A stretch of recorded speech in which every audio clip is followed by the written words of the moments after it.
말콤 그레드월의 아웃라이어. 여기서 아웃라이어라는 말은 본체에서 분리되거나 따로 분류되어 있는 물건을 의미하기도 하고, 표본 중 다른 대상들과 확연히 구분되는 통계적 관측치라는 뜻도 있습니다. 그런데 이 책에서 아웃라이어는 성공의 기회를 발견한 사람들이라는 의미입니다. 저자 말콤 그레드웰은 워싱턴 포스트 경제부 과학부 기자로 뉴욕 지부장을 하였습니다. 저널리스트로 활동하고 있고 내셔널 매거진 어워드 상을 수상하였습니다. 2005년도 타임이 가장 영향력 있는 100인으로 선정하였고 2008년 월스트리트 저널에서 세계에서 가장 영향력 있는 경영사상가 10인에 선정되기도 하였습니다. 아웃라이어 이 책의 목차는 1부는 기회, 2부는 유산으로 구성되어 있습니다. 1부에서는 마태복음 효과, 1만 시간의 법칙, 위기에 빠진 천재들, 랭건과 오펜하이머의 결정적 차이, 조셉 플룸에게 배우는 세 가지 교훈, 2부 유산에서는 켄터키주 한란의 미스터리, 비행기 추락에 담긴 문화적 비밀, 아시아인이 수학을 더 잘하는 이유, 마리따에게 찾아온 놀라운 기회, 이렇게 구성되어 있습니다. 1부 기회, 오퍼튜니티입니다. 1장의 마태복음 효과입니다. 캐나다 하키를 지배하는 철의 법칙이 있습니다. 김태균은 1982년 5월에, 박찬호는 1973년 6월에, 안치홍은 1990년 7월에, 추신수는 1982년 7월에, 봉준구는 1980년 7월에, 이대영은 1983년 7월에, 김광현은 1988년 7월에, 이승엽은 1976년 8월에, 강민우는 1985년 8월에, 이범우는 1981년 11월 바로 출생입니다. 마태복음 효과입니다. 누적적 이득의 치명적 효과입니다. 무릇 있는 자는 받아 풍족하게 되고 없는 자는 그 있는 것까지 빼앗기리라. 마태복음 25장 29절 내용입니다. 제 아들은 언제나 또래 중에서 가장 컸어요. 누구보다 튼튼했고 어린 시절부터 강슛을 날려 득점할 수 있었죠. 그리고 나이답지 않게 자상하고 배려심이 있어서 팀의 리더였고, 1만 시간의 법칙입니다. 아웃라이어들은 특정 분야에서 능력에만 의존하는 것이 아니라 능력, 기회, 결정적인 장점을 조합하여 높은 위치에 도달하게 됩니다. 진정한 아웃라이어가 되기 위한 매직 남바를 보면 빌 조이, 비틀즈, 빌 게이츠를 들 수 있습니다. 위기에 빠진 천재들입니다. 한 소년의 높은 IQ는 수많은 영리한 소년과 만났을 때 거의 도움이 되지 않습니다. 사라진 상상력은 어디로 갔을까요? 벽돌일까요? 담요일까요? 어린 천재 집단은 결국 다른 집단과 차이가 없고 뛰어나지도 않습니다. 랭건과 오펜하이머의 결정적 차이입니다. 실용지능 사이가 사랑하는 인간의 요건입니다. 여기서 실용지능이란 뭔가를 누구에게 말해야 할지, 언제 말해야 할지, 어떻게 말해야 최대 효과를 거둘 수 있는지 등을 아는 것을 포함합니다. 뭔가를 어떻게 할 줄 아는가와 관련되어 있을 뿐 자신이 그것을 알거나 설명할 줄 아는 것과는 무관한 겁니다. 이것은 본질적인 실천의 문제인 것입니다. 일반적으로 실용지능과 일반지능은 서로 독립적입니다. IQ는 선천적인 능력입니다. 그런데 실용지능은 후천적으로 습득해야 하는 지식이지요.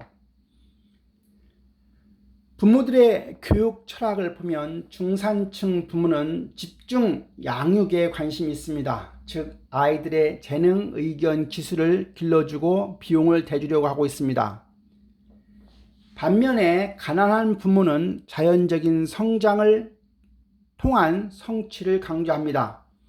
자녀를 돌봐야 할 책임은 지지만 아이들이 알아서 성장하고 스스로 재능을 개발하도록 내버려 두는 것이죠.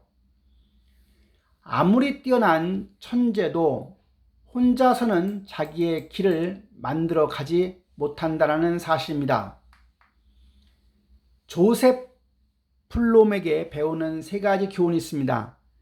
첫 번째 교훈은 유태인이라는 정체성입니다. 아웃라이어에게는 그늘에 매장이 되는 것이 오히려 황금 같은 기회로 이어집니다. 두 번째 교훈은 통계학적 행운입니다. 대공황의 통계학으로 성공에 반드시 필요한 기회는 우리가 살고 있는 시대로부터 온다는 것입니다. 역사가 우리에게 보여주는 특정한 시간과 공간 속의 특별한 기회에서 오는 것입니다.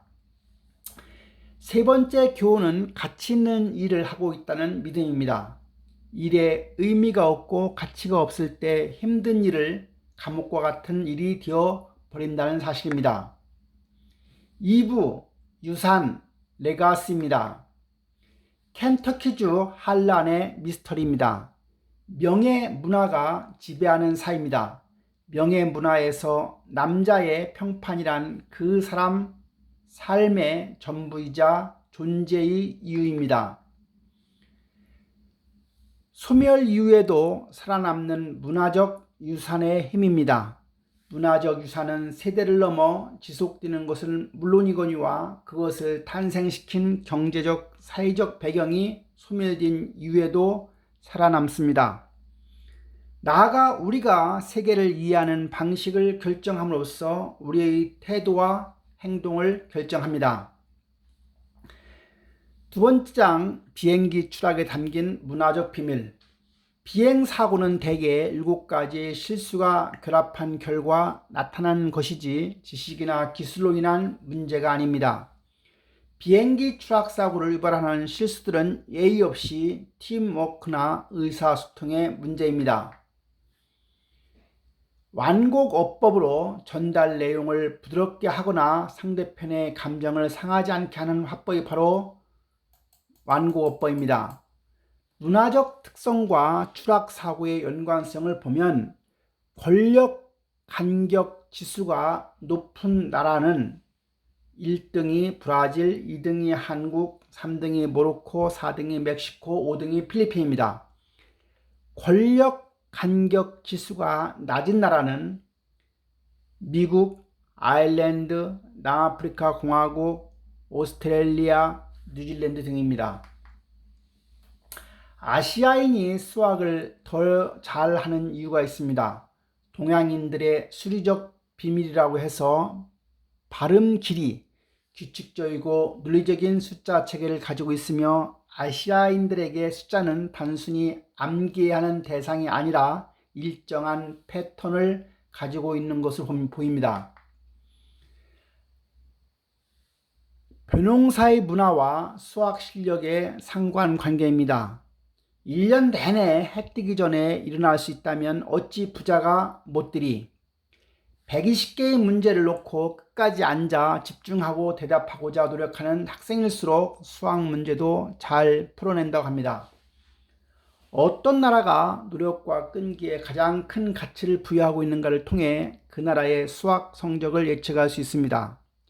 싱가포르, 한국, 대만, 중국, 홍콩, 일본이 즉 5나라의 공통점은 쌀농사를 지어왔고 그 일에서 삶의 가치를 찾는 문화가 자리 잡은 나라였습니다. 마리따에게 찾아온 놀라운 기회입니다.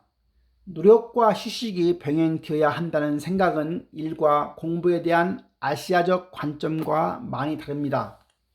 오늘날 학생들의 학습 패턴을 결정짓고 있는 미국의 독특한 문화유산, 즉 긴 여름방학이 그 해답입니다. 성공은 주어지는 것입니다. 성공하는 사람은 기회를 얻습니다. 물론 그들에게 그 기회를 움켜잡을 힘과 마음 자세가 있었습니다. 가장 똑똑한 사람이 최선을 다해 성공한다는 신화는 그저 자신이 할 일에 충실했다는 뜻 정도로만 이해되어야 합니다. 재능은 성공의 필요 조건이지 충분 조건은 아닙니다. 재능을 완전 꽃피우기 위해서는 기회와 노력, 행운이 모두 필요한 것입니다. 이상입니다.